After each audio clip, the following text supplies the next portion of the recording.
شلونكم اخواني؟ اخباركم ان شاء الله بخير. اليوم راح اسوي فيديو يحكي عن اسعار السيارات اذا تاخذها بالاقساط ايش قد تكلف، ونحكي عن تأمين السيارات الفول كفر يتأمن على سيارتك اذا تسوي حادث. حنحكي لكم نموذج عن 4 سيارات حاليا موجودة، مثل عندنا هاي السيارة تويوتا كامري 2023 ماخذيها سعرها تقريبا 30,000 دولار او اكثر. تدفع 5000 دولار مقدمة، وبالشهر تدفع 420 دولار اقساط. سيارة 0 كامري. عندك همينة سيارة الجيب، همينة سعرها تقريبا 5000 تدفع مقدمة، وكل شهر 400 دولار لمدة 5 سنوات. عندك هاي السيارة همينة تويوتا، تدفع اقساط تقريبا، هاي السيارة سعرها 10000 وتدفع اقساط تقريبا 300 دولار بالشهر. عندنا هاي السيارة اكورا 2011، هاي اخذتها كاش ب 2000 دولار، سعرها ماشية 143,000.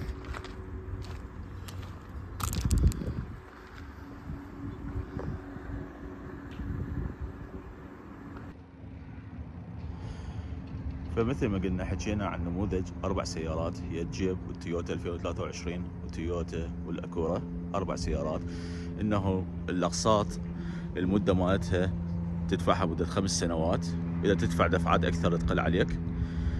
والاقساط تتراوح السيارات الحديثة 400 دولار الى 500 دولار بالشهر تدفع لمن السد. هاي اذا البنك ياخذ فوائد عليها تقريبا 6% اذا السيارة اخذتها بالاقساط من الشركة. هسه هذا موضوع الاقساط السيارات قلنا عليه، والدفع مالتها ايش قد الاقساط مالتها واسعارها. نموذج عن 4 سيارات. هسه نحكي عن الفول كفر، عن التأمين السيارة. السيارة الاكورا 2011 ادفع اني عليها تأمين 82 دولار بالشهر، بس من ضفت زوجتي عليها صرنا شخصين ندفع 150 دولار بالشهر عن الاكورا.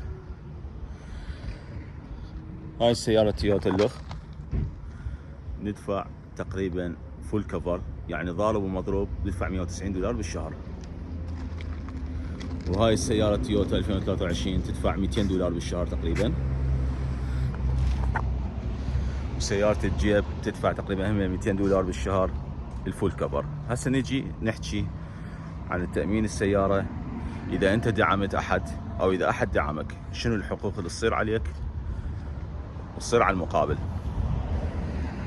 أنت من توقع العقد مكتوب شرط، إذا اندعمت السيارة أنت دعمت أحد، شنو ما كانت نوع السيارة، أو أحد دعمك، أنت تدفع 10 أوراق بالحالتين.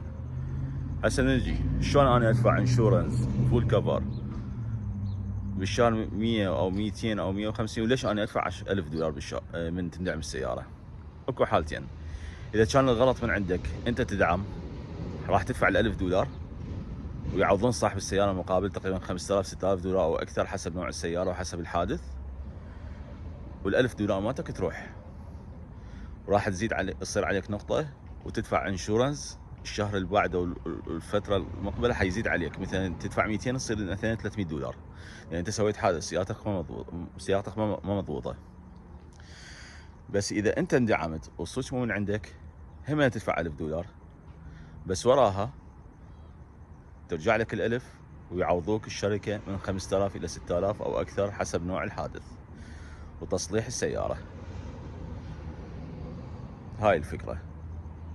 اكو شغلة ثانية، اذا اندعمت سيارتك وانت ما عرفت من الشخص اللي دعمها، مثلا مبرك او واقف بالشارع واحد دعمها وما بينت بالكاميرات، انت راح تدفع ال1000 دولار من جيبك، انت راح تخسرها.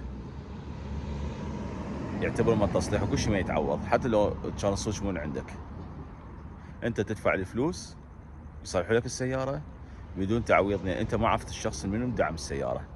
بس اذا عرفت الشخص اللي دعمها راح ذاك الشخص يتغرم $1000 يعوضوك انت مبلغ ويصلحوا لك سيارتك، يعوضوك 5000 الى 6000 او اكثر. واذا انت كان الصوش من عندك انت راح تدفع $1000 والانشورنس راح يزيد عليك بالاشهر اللي بعدها من تسوي العقد. هو العقد لو تدفع شهر بشهر، لو تدفع كل 6 اشهر، اذا تدفعها مقدمه كلها ناقص $10 كل شهر، واذا تدفعها اقساط يزيد $10 اذا كان كريدت او ديبت.